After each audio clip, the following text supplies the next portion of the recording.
Okay, so since Lord, I got grapefruit on my chin. I'm gonna start something different on Monday. I'm gonna talk about some of the weekly men that's in my messenger inbox. Not to bust their story, but just pick out some of the ones that are most interesting stories of me in my inbox. And I just had one. So it was a guy trying to talk to me last night. He came into my inbox. He wanted to see me. I saw him. I went through his page and we started talking.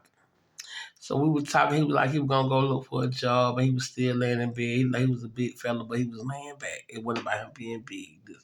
We were talking. So he said, "I said, why are you just not getting up? Why you didn't have a job and everything?" And he was like, "Oh yeah, I just got out of prison." So I said, "Okay, me being who I am, you know, been around the world, prison, Anyway,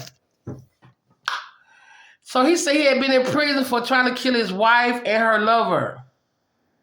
He said he did 18 months aggravated assault, blase, blase, blase.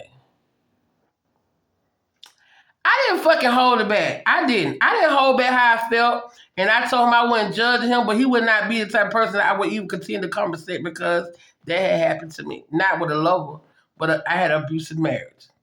But I say, I pray that God has forgiven you. I pray that you ask God to forgive you. I hope that the journey of you finding a work, because he was like, "Dog, it's kind of hard for me to find work now." I said, Because I'm saying to my goddamn self, did you not know trying to do all that would put you in a predicament that luckily you're home from prison, but it was going to be hard for you to find a job because the charge. So then he was saying what he was saying. I was like, ooh, well, maybe you shouldn't be focused on no woman right now. And which is a wonderful thing to say. That's just like if I was in jail for drugs and I was a user and I was going through it, I may shouldn't be trying to talk to no kingpin. That's what I'm just saying, relatable, But anyway, so I was like, whoa, that was some good conversation. I was like, okay, I'm going to speak on it. But first I'm going to block him, because I did. I didn't block him because of what he did. I blocked him because of the way he sounded to me. He sounded to me that he didn't have no remorse.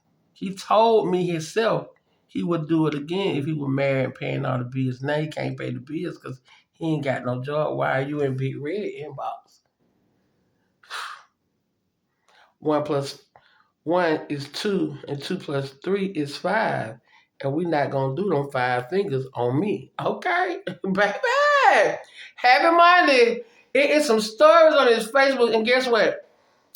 I'm going to tell him, but not in the place to hurt somebody.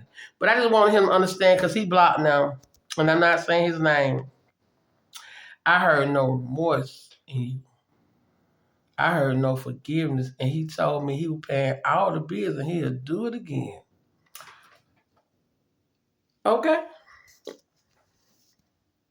Ratchet-minded stories.